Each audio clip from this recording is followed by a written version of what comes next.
God is real, yeah, he'll heal your pain.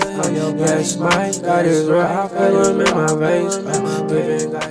What's good, y'all? How y'all doing? How y'all been? We back again. Y'all see we got a special guest, you know what I'm saying? We got the bishop, the one and only.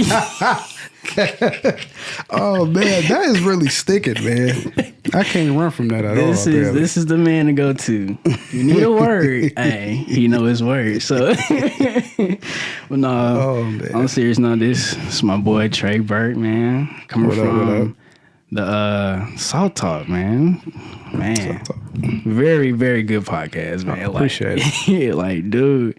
Y'all be dropping gems. I'm just like, dang. Y'all actually, I ain't get a chance to tell y'all, but y'all helped me with the cold case. So talking about when y'all was like, if I think Paris had said it when she was like, if you haven't talked to that one person that did you wrong type stuff, like you need to, squash it. And that's something I was dealing with because one of my friends, for some reason, he blocked me and all this, that. And I'm like, what's going on, bro? Like, what did I do? I've been here for you for this. Like, come on, man. And then finally, I said, all right, bro, what's going on, man? And he finally told me, I said, okay. I need to shut up a little bit. Like, let me back up. But nah, for real, I thank y'all for that, for real, man. But, yeah, no doubt. But yeah, y'all know what time it is. It's time to get some prayer in. Let's get some prayer in. All right.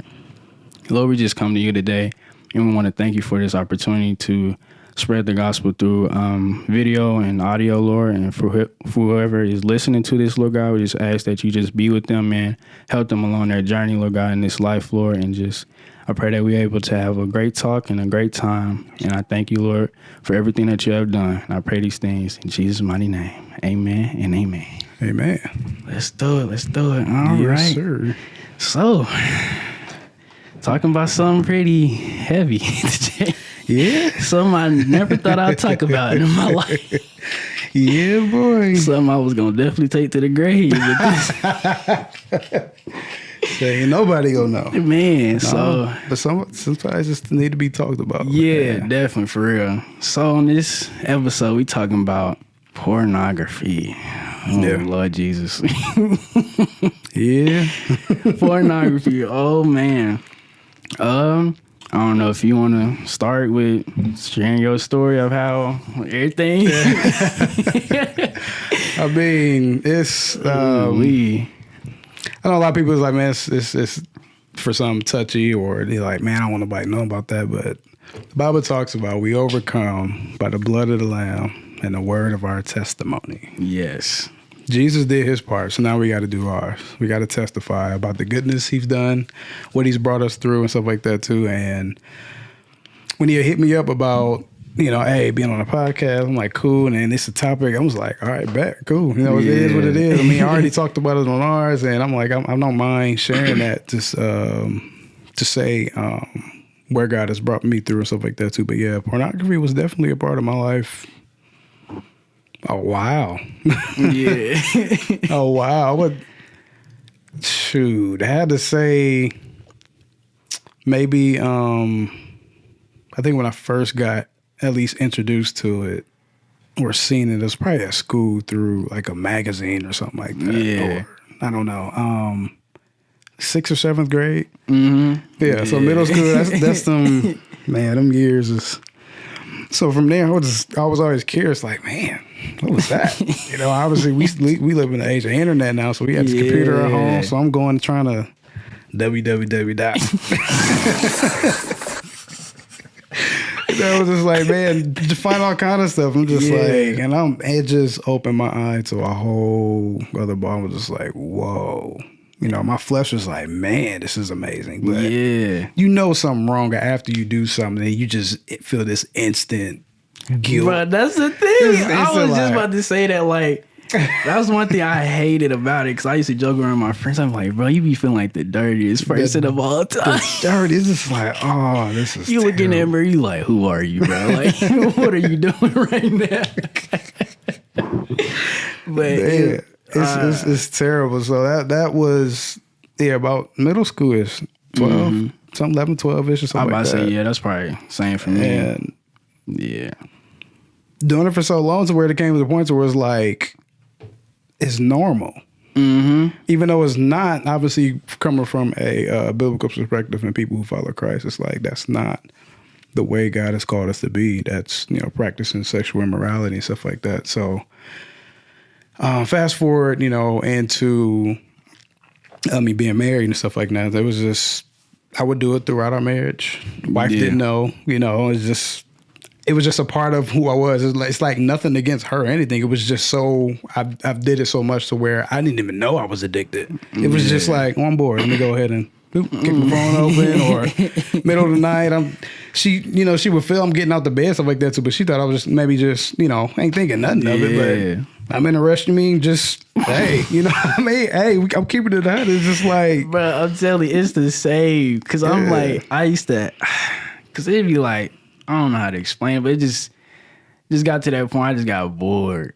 It was a lot of boredom. I'm just like, boredom, I'm bored, so might as well. Like, the Bible talks about idle minds, boy. It's dangerous. Ooh-wee. Dangerous territory, man. So yeah, that was kind of like my issue there, and I didn't realize it until, excuse me. Me and my wife, we are an open book with each other. There's no secrets. Yeah. I guess some people was like, well, that was a secret kept. It's like, it wasn't nothing I was keeping from her, but it was just like, I mean, if she catch me, she catch me. It's just like, whatever it is. And we were just having a conversation, talking, and just this, and I don't know how the conversation got up, and I pretty much just admitted to it, like, oh yeah, like it was no big deal. And she just looked at me like, how, like, how that, like I just, you know what I mean? Like, I'm just sitting there confused, like, what? I mean, I ain't cheating on you. What you talking about? And then it hit me because she was like distraught. I'm just like, hey, like, chill. You acting like I just, but then the Holy Spirit got me together. It was like, what did Jesus say? Yeah. He said, you have heard, or it is written, if you lay with, somebody that's not your wife, opposite to me. He said, but I say, even if you look. That was my problem. I was just like, oh. That was my problem. In God's eye, it's the same thing. Even though the physical aspect didn't take place, but if you're going to be technical, actually a physicalness did happen. It was just a mental and a spiritual aspect. You connected with this person in this phone or magazine, but you were actually performing an act, physically. So you, in some type of way, have some form of, I guess you could say, spiritual or mental or whatever encounter with this individual. You know what I mean? Because of you just allowed yourself to be open to that territory, and that's not your wife. You know what I mean? So it's like, that's the only person you need to be having those thoughts, feelings, and desires and stuff for is your spouse. So yeah, I prayed on that because I'm like, Lord, please let me to only look at my wife in that way, like nobody else. Because it's like, especially like how I used to be, coming from like, I guess you can say player status or whatever you want to say. Player. So like coming from that, it was just like, oh, I'm good. I ain't got nothing to stress on. But when I started thinking about it, I'm like, now I'm married, so I gotta chill out. Like, I gotta for real get this like down, because I don't want to be 50, 70. Yeah, I'm still doing the same thing. Still don't love my wife like that, But yeah, I just had to learn to stop, like, and I couldn't do it by myself because I found myself right back in it. So I'm like, Lord, you gonna have to help me, please. Like, I can't. I don't know how to function with this. Like, it was like a heaviness on it too. And even when y'all had the night of worship, and I was just sitting there, and you had the testimony, I'm like, everybody giving that. I'm like, okay, God just like, stand up. Stand up. Yes, you know what to do. Stand up. I'm like, okay, I'm going to stand up. Because I didn't really want to come out and say I had a problem with women. Like, it's just, I really did not want to say that. Just, coming from family mainly with women in there. So I'm learning how to talk to women, how to treat them and stuff like that. But at the same time, doing them dirty. So it's like, dang. I'm still like, every one of those dudes that just, come in, do what you gotta do, and then leave. So it's just like, man, I had to just learn how to do it and just learn how to get through it, really. And trust God in the process, because It wasn't an overnight thing, of course, but Yeah. overall, it's definitely gotten a lot better, man. Right. Just making sure I keep my eyes on my own paper, focusing, just doing other stuff. That's why doing a podcast is still keep my mind regulated. Keep me focused. Yeah, I hear you on that, man. I just gotta make sure. I even prayed on that. I'm like, Lord, make me to where I'm busy or something, to where that's not even on my mind. Like, Right. I don't want to deal with that no more because I hate the feeling after the fact. It's like, dang it. man. Man, you ain't lying on that, man. That's definitely a good thing, because now what you're talking about is like being intentional about trying to save yourself. I know one of the things that really, even now, like now that is out, that's been out and open, and told my wife about it. We had her talk and stuff like that, but she's even intentional now because she will always show me like women always on their weight loss journey doing something. So it's always I want to look like this person. So she's even been more careful now about showing me different things that inspire her, as far as like, I like this body type and understand. So it's always good to have a spouse who can support you and pray for you and cover you, even in those situations where they know you're kind of flawed. So now they can be like, okay, I know how to help in this area, or try to not push you towards, or try to help you get away from it. So like, even when she showed me, she was like, I ain't gonna show you that one, because I'm like, oh, okay, thanks. You know what I mean? I don't even need to, because like it's been a while now, years now since that whole situation. But like, even her understanding, I was like, man, I thank God for even giving me a wife to have that passion or that heart to be like, I want to make sure that I'm not even hindering him or making them stumble neither by showing them things unintentionally. She's just being innocent about it, but like, women, it's like you said, women is one of the things, like, it sucks. Yeah, you know what I mean? So crazy. I'm intentional about, so even on social media, it's like I don't like just stay off of it, because I feel like it can be a good tool. But even if I'm friends with people on Instagram or Facebook, whatever, if they post certain things, it's just like, I unfollow. Yeah. Simple. It's just like, I can't, if you're going to keep posting stuff like this, I got to unfollow you, because I don't want to go back down that same thing. And ever since then, my prayers has been, Lord, Holy Spirit, help me. Give me the strength to be able to overcome it, because he's not going to take it away.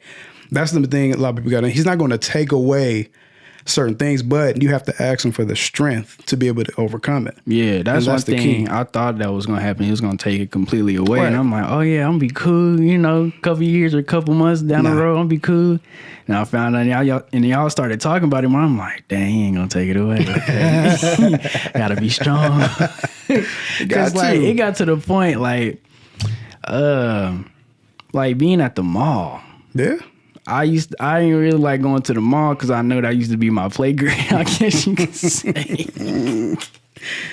And like, I'm not gonna lie, some women know what they doing. They get, they'll see you with your woman or whatever and try to make sure they, perky or whatever the case may be. So I'm just like, keep your eyes forward, Darius. Yep. Don't even look their way, man. Just keep it going. I'm just, man. Yeah, I don't go to the mall like that. It ain't nothing there for me. or if you don't like go, but just know, okay, if these are the hot times, a lot of people should go. I'm gonna go during the old people hours. Man, for real. So we go to matinees on the movies. We don't go there at the night when everybody there. Not just for that reason, but like we just at some point you mature and just get over just like, that was cool. It used to be cool, but like, especially if you're struggling with certain things, don't put yourself in a situation where you can slip and fall, or it's going to cause you to stumble or look and stuff like that. Like, nah. I mean, ain't no point. But you're right, though. Some women do be, I don't know why that is. It ain't just women, but like, they find out you married, like, oh, you married? It's just like it's a competition now. It's like, what's going on? Bro, chill. I used to. Now, another thing, too, is a lot of girls, they used to be like, I used to like you and stuff in high school. I'm like, oh, you tell me now? Man, like, what? I found out too many. I'm like, dang, bro, you gonna wait till now, bro? Like, nobody wanna. All right, get on, man. Keep it pushing, bro. Like, keep it pushing. But that stage is just like, man. And another thing too is just like, it'll just ruin even the time you're supposed to have with your wife too. Like 100%. You just make it. It'd be like almost just like another hobby. Like, yeah, let's go ahead and get over with it. But, it wouldn't really be intimate like it should be. you become real selfish and not even know it because you programmed your body so much to be able to get theirs, get yours, to where in a marriage, in a godly marriage, and obviously like your whole focus is them. During that intimate worship time, your whole 100% focus is there, making sure they get theirs before you even think about getting yours. But like what pornography would do, if you it trains your body to do the opposite. It don't you don't have that long drive or that stamina like you probably really should and stuff like that. It's just it gets used to not the real thing, but the artificial thing. So it's just like, it's just one of them, you find yourself, they said sometimes it can cause erectile dysfunction. You can find yourself depressed and having anxiety or just like, because it's literally an addiction if you keep doing it so much. So it's just like, that's why the Bible talks about like, staying away from sexual immorality, and even before marriage, like that's why the two become one is way deeper than what people think. The whole idea behind that is two inexperienced people, virgins, to come together and then explore each other's bodies for like the rest of their life. If I would have waited, Lord. So it's like I never really have regrets, but that's the one thing I'll be like, you know what? Yeah, I wish I had have held myself until I got my wife, because not saying, I mean, don't get me wrong, not saying we don't have, you know what I mean, but like I can only imagine the ecstasy you feel on something just like, I've never felt this before. I want more of it now rather than I've had it before. So now what you're doing, you're mentally or you're internally, unintentionally doing, you're competing and comparing.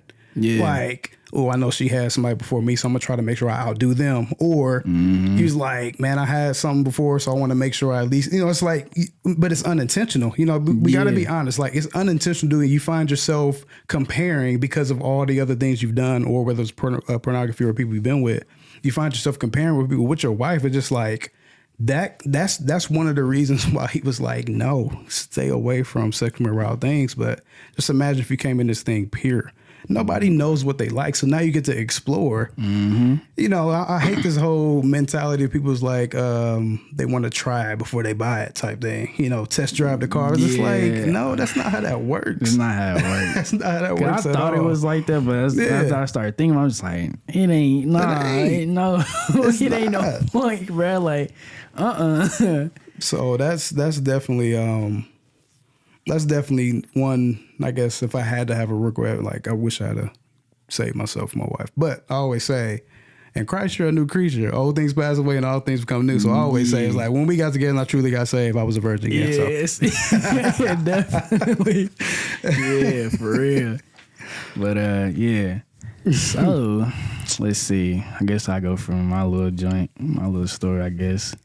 Mine started around the same age, around 12. So I'm just like, whoa, what is this? Like, what is this? So that became an everyday thing. I'm just like, I don't know how to control it now. It's just something that just kept going. I'm like, well, shoot, I ain't getting in trouble. I ain't getting caught, so I'm cool. Like, So you thought. So I thought. And I would always hear about, like, God always watching. And it used to, like, bother me too. I'm just like, I know I shouldn't be doing this. Lord, forgive me. And I just go ahead and do it still. I'm just like, what am I doing? And then, like, even what Pastor said, like, you owe him, I'm just like, yes, I do. Because that right there, ooh, man, that was just wrong, man, in all types of cases. So, definitely, God definitely brought me from that, for real. Like, that was just something I did not want to hold forever and ever. And that's the same thing I said with weed, too. Just like, man, I don't want to be 40 still smoking. Like, what am I doing? Like, come on, bro. Like, that stuff was crazy. And I thank God, because when she found out she was pregnant, she didn't even know. So she was already a month already. I'm like, I thank God we weren't smoking, because, they would have tried to, all right, look, if you don't pass the drug test, hey, we getting your kid when he come out. I'm just like, there's not, no. Not this one. Not this one. But yeah, it was a lot. a lot of just trial and error. Yeah. Going through life and just figuring out what to do. Like, what am I doing? Right. But like I always say, I thank God for my grandma. Like I said in my testimony video, when she had came down here for AIM when it was here in Indy, and before she left, she was like, look, before I leave, you're not gonna be staying over there no more. I'm just like, what you mean? I ain't grandma, you messing up the flow. Like, come on, granny. Man. But after that, I needed that, because then I would have been in a situation where could have been locked behind bars and killed. Like, it could have been something else. And she told me, that's why I had to shut up, because she was like, this is something God told me. I'm just like, okay, I ain't gonna say nothing.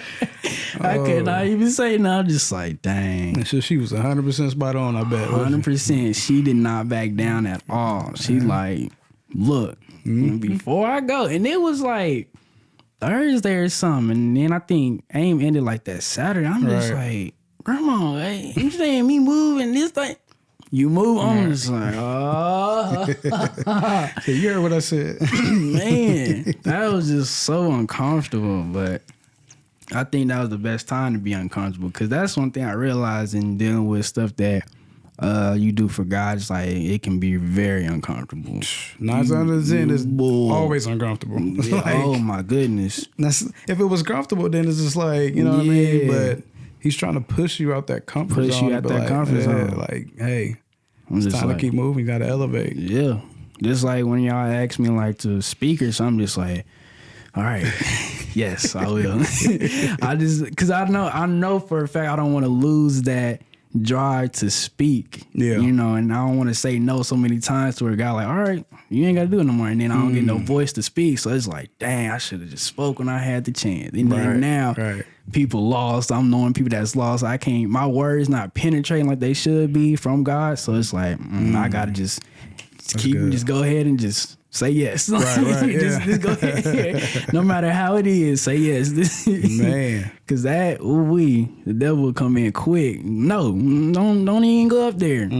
But as soon as you get up, like as soon as I get up there, a lot of times I feel like myself up there. Like, it just feel good. Even with doing stuff like this, like it was weird at first, and it's just like, I just gotta imagine that somebody right over here not, doing too well, or they need somebody to tell them something good, or just help them out a little bit. So I just have to just keep on doing that and just keep pushing it. It'll work itself out. Right. It'll definitely work itself out. This is more of my natural element. Like stuff like this. I like podcasts, and Man. I'm with you when it comes to like somebody asks me to speak. I'm standing up there before the people. That's a whole different ball game. It's like, and I can't even imagine like how they would do it back in the Bible days too. Like Paul and them being able just like, even Jesus, like being able to stand in front of a multitude, like, bro, that's thousands on thousands of people just you like, speaking to. Like, your voice is strong. Like, how the world your voice carry?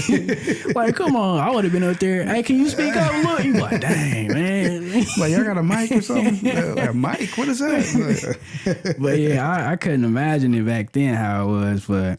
I mean, they was able to do it though. Yeah, obviously the word got out. I give it to them. Obviously the word got out. But yeah, this is more of like my element, and being behind the pulpit is just like, man, it's nerve wracking, because it's like, not that I can't talk in front of people, but like that's more of a structured, like this is a title. This is like you literally up there teaching, you know what I'm saying? But then for me, it's like I get in my own head too. It's my own head as far as like, I don't want to teach nobody wrong, but the blood is on my hand, because I'm standing before these people saying, hey, this is what that. So it's a lot of times I want to make sure I'm definitely hearing from God and saying what he is saying as far as his word goes, and then interpreting it right, because I don't want to lead nobody astray. Yeah. So it's one of them. I would rather just kind of have conversations about it and then study it, and then not be so quick to jump up there and be like, yeah, I preach. Like, no, I want to make sure I'm right. Why, like, so some people be like, why you don't sit up there like that? I'm just like, hey, look, I'm not trying to force it. Right. I know it's probably most likely going to happen, but I don't want to just force like, yeah, I'm going to be up here all the time. That is not me. I don't want to having to where I gotta be in the pulpit. No, if I can, preach it through here, I'll do that, Yeah. But, if God say go in the pulpit, okay, I will. But I'm not going to force it, though. But, yeah, because even, like, when, about, like, the teaching thing, when we got up there, we was talking about, we had brung up about, what was it? Tradition versus doctrine. I'm not gonna lie, I felt so awkward in that moment. I was like, oh, I bet. I was just like, I wasn't trying to do that, please. I was trying to reel it back in, and obviously Pastor, he came and he set the record straight, like, I know what they saying. Yeah. Let me interpret it. But it's just like, dang. Let us give a chance to explain what we said before. But that we still be talking about that. But it was like, man, we can't believe that happened. I be thinking about it. I'm like, Lord, like I was thinking, I was like, was I wrong? Like, what did I do? It was just a matter of what that was. It was just like, I think it was the vocabulary used, the word used, and nobody, like, our generation understood exactly what you were saying, but it was our seasoned saint generation, they didn't. It was like, well, what you mean? Like, it was just a matter of miscommunication on what we were trying to explain. But I was just like, we kind of pause on panels for a little while so we get back, reeling back in. Yeah, that was something. But I want to do a podcast on that too, though. Tradition versus doctrine. I feel like that'll be 100%. That'll be a deep one right there. 100%. But yeah, we should do that. We can collab on that. Yeah, I'm about to say that'll be a dope collab right there, boy. That's a woo. That'll be fire. Because a lot of people, that's what I noticed. A lot of people don't want to talk about that type of stuff. Mm-hmm. That's when you get it really stirred up to where you like, I'm leaving. I'm getting out of here. What you saying is wrong. Like, hey, actually, nah. When you open this book, it look right. Yeah, when you open it, because like I said, when Bishop G was talking about like the linen and the cloth and all that stuff, how the women used to wear it back in the day, he was like, if they was found wearing two different ones, they was getting cast out. So it's like, why are we coming at, a lot of these women that are, might have only pants in their wardrobe or something, you know what I mean? Like, why are you coming at them like that? Like, you just as bad. So it's definitely a conversation that has to be had. And for both sides to listen. Like, the younger generation has to listen to the older side, but then the older side have to listen to the younger side too. So we can you have to put yourself in somebody else's shoes in order to have healthy communication. Mm-hmm. So, like, me and my wife are like, I may feel this way, but I have to put myself in her shoes to understand, okay, why is she feeling this way? You have to have empathy. Yeah. So he's like, even if you disagree, just like, you know what, let me put my feelings aside, or let me see their point of view. And then you find yourself like, oh, okay. Yeah, I see why you're feeling like that, and whatever the case may be. So now you can come up to some type of medium or healthy agreement to where, okay, now we can move forward from this, rather than this is how I feel, and y'all never get no solution. It's just like, okay, y'all just two mad generations. It's like, exactly. I feel like that's how it's been for the longest. They don't understand each other. They don't want to understand it. So they just like, I feel like a lot of them just forgot where they came from too. I feel like a lot of them forgot where they came from. Where, you can't do this, you that, and the third. You moving too fast. Well, hold on. what was you doing? What was you doing? Like, I'm not gonna lie. Sometimes I be like, let me shut my mouth. Keep my mouth shut. It's the Holy Spirit talking right there. Boy, I cannot say that, but it's like you come on now, I don't want to have to do that, but it's deep for real. With that stuff, it's a whole mind thing with that. Like, a lot of people just forgot and just they got to that level of, I know God for real, so I'm up here and I ain't gotta ever come down. It's like, well, actually, you're not losing your place, but it's like, what about the people? Right. You gonna help us up there too? Or you just go, hey, y'all figure it out? Nah. Like, God had me actually, I'm actually about to find it real quick. Got the word on me. Stay strapped. Yes. Always. But it was about loving the wife. And he was just basically saying, like, I think it was from like 1 Peter, so. And he was basically just saying, like, how you supposed to, So basically I was just speaking, really. He was like, learn to love the wife, care for your wife, trust your wife, stay with your wife, build with your wife, stay closely bonded with your wife. This is not conviction, but understanding your wife to better appreciate her and love her for who she is. Love like I have loved you. And it came from 1 Peter 3:7.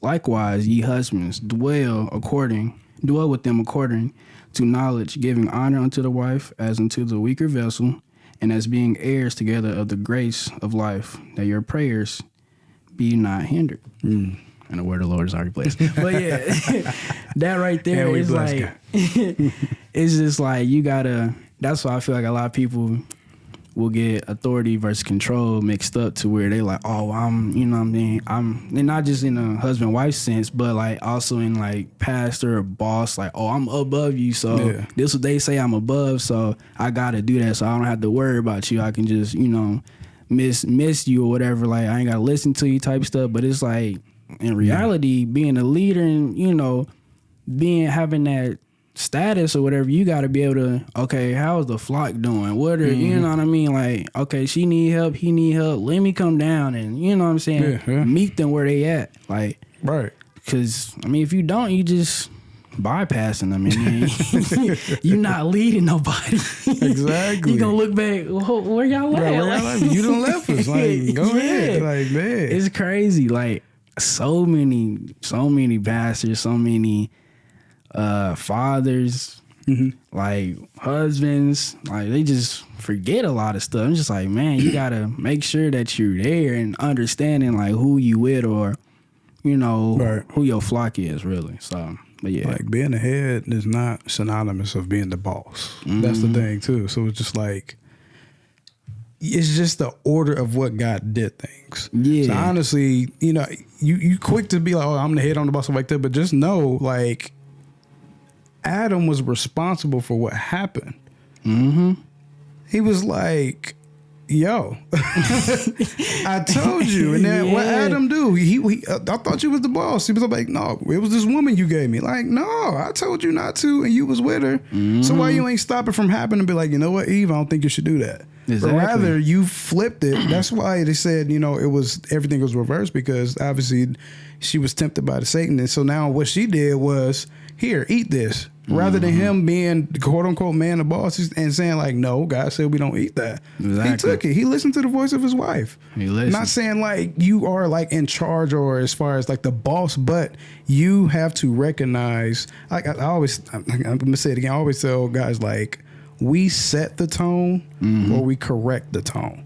The buck stops with us. God's go look at us like, I left you in charge. You are the head of this household. You are the head of your wife or the children, like them to do. Why is things like this? Exactly. Even if you are doing what you're supposed to do, like you said, you're supposed to be able to look into your flock and be like, okay, something is off. Yeah. So where am I not present at to where I can help develop or correct what's going on? Because if not, it's going to be on me at the end of the day, because like God gonna be like, I left you in charge and you did not fulfill your responsibility, your duty as a man. Yeah. And even I think about it too, is even like kind of like what we said earlier, is like their blood being left on your hands. So in a sense of like, I had a couple of friends that I was at work with and they didn't really know God like that. And I told them, I was like, look, man, I'm gonna let y'all know this. Like, I want y'all to get into it, because when that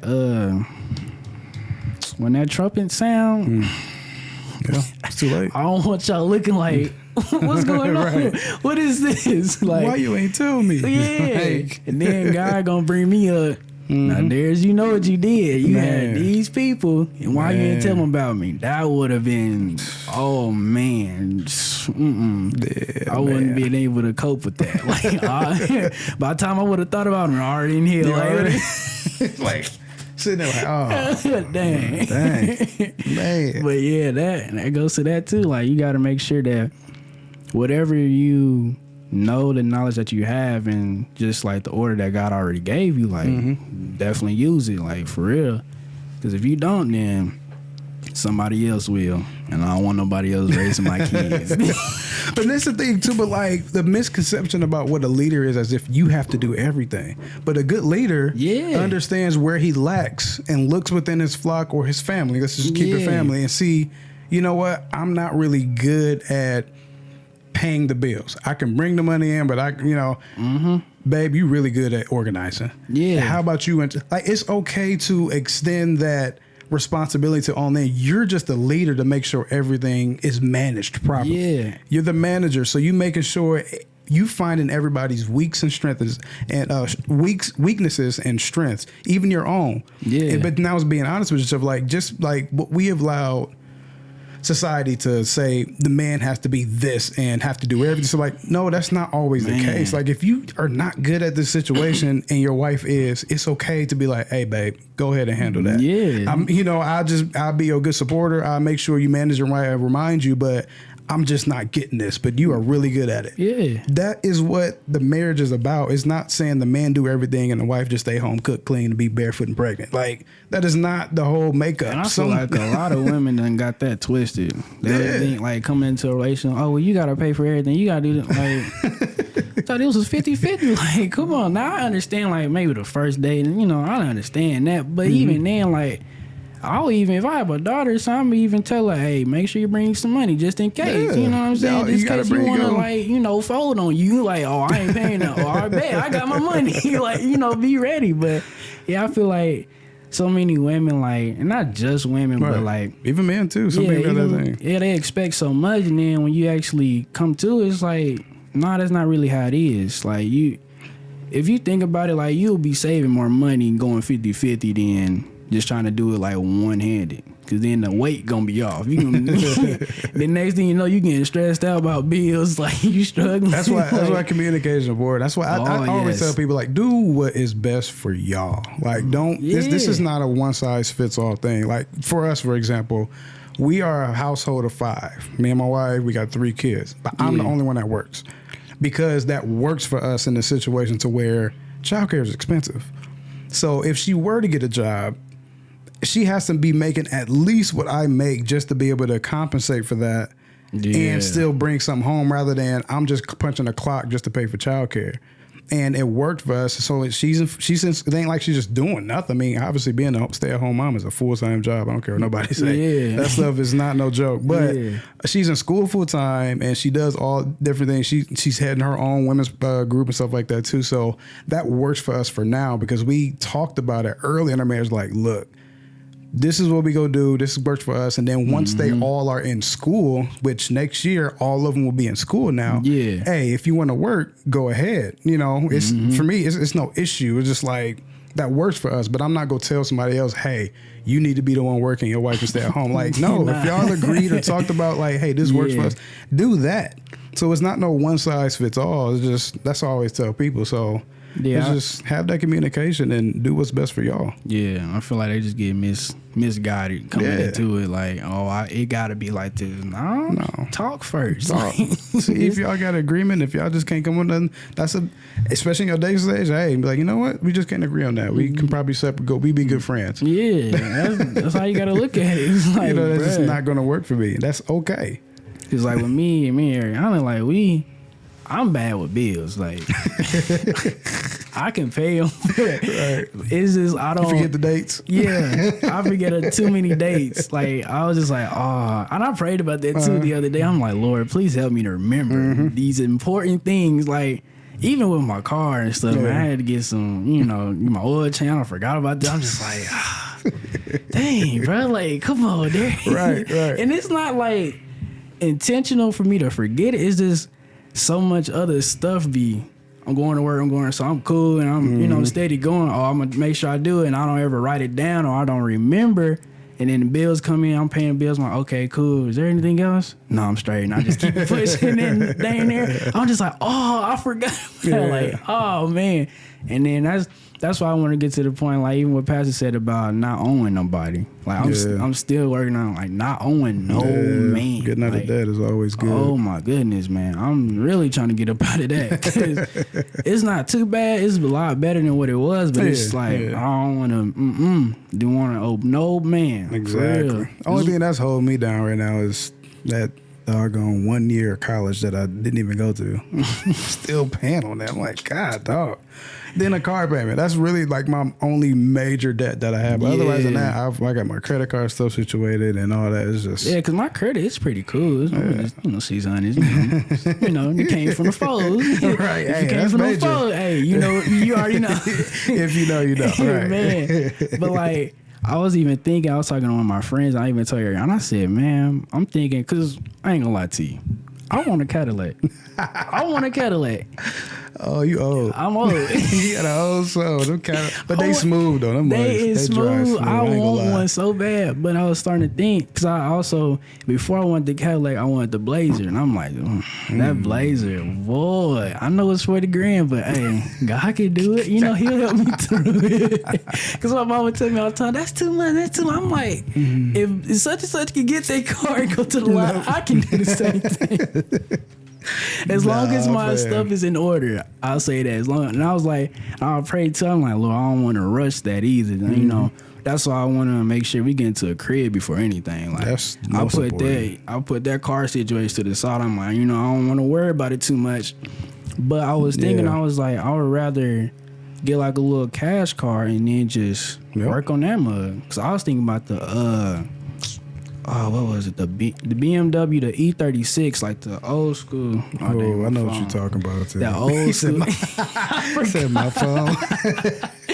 But like the old school joint, like getting that and then just fixing it up and just, because the only thing I'll be paying for is insurance. Right, yeah. And making sure it's not, down too bad to where the repairs is just too crazy. But I was like, man, if I do that, we'll be cool for a while. Like, that's a smart way to go. I was like, I ain't gonna say I regret, but because we got the Buick, we ain't got no payments on that, but then it's the Toyota we paying on. But I would advise you, like, if you're looking for a car, cash, go get one cash first. Please. And just work on that, especially if you ain't got no crib or nothing like that. I don't want to say that because not everybody wants to buy a house. That's perfectly fine. That's not, but for the people who desire to buy a house, have a vehicle that you ain't paying yet, just so you ain't got to worry about that stressor. Just find something, a little beater or something a little more than beater you can just pay cash on. If it need a little work, just pay a limit. Now you own it outright. You ain't never got to worry about, if I miss this payment, they will come repo my car. You ain't got to worry about that. Exactly. So now you can use that, and then add the extra money you will be paying on the car can go towards the down payment on the house. Or paying off other debt that you got. So I might, soon enough, I'll probably trade that boy in. Like, if you see a Beamer, you already know what's going on. You already know. I would say, especially now that it's getting warm out, it's gonna be a bunch of people. Especially when we drive them country roads, you see people selling cars. So you go find something, you be like, ooh, I like that. Yeah. But yeah, I'd definitely say. I feel like, because that's what we working on. I want to, like I said, I want to get into a house. Like, I really want to get into a house. Same. This market is trash. It's eating at me every day. I'm just like, Lord, please.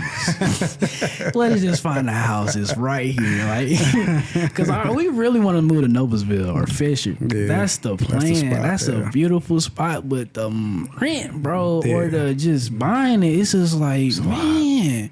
You gotta be making like $100K a year just to get a like, come on, man. They want you to make like 3 times the rent. Like, that's $1,650. So like, I'm not good at math, but that's a lot of money. That's a lot of money, man. I cannot be going for that. Oh, but man. We might go the route of buying a crib. We'll see how things go. So it all depends on how God want us to move, because we want to do it before the baby get here type stuff. So that way the baby not here. Because this house is cool, but this joint beat up. Like too much. Just died, man. This mug is nice inside. I'm it's looking nice at it inside, like, but like when you start to get out the neighborhood. Yes. Yeah, I feel you. Yeah, I had too much going around right here. Oh yeah. This ain't the best neighborhood. I would say that. But inside this is pretty nice inside. I ain't gonna lie. So many people. I remember I came outside one time. Dude was like, I ain't know nobody live there. I'm like, good. Good. Nobody need to know where we at, man. And you can see we down there like in the tower type stuff. So when I get on the music, it's over. I'm bumping. Like, the music loud as can be. But said, I ain't know nobody. You gonna keep not knowing nobody. Man, for don't real. tell nobody. Like. But like, yeah, it's just, I want to move around from this environment. I don't want my kid being raised in this type of environment. Not saying I can run from all of it, but just a little bit better. Just a little bit better. But the beauty about it though, like,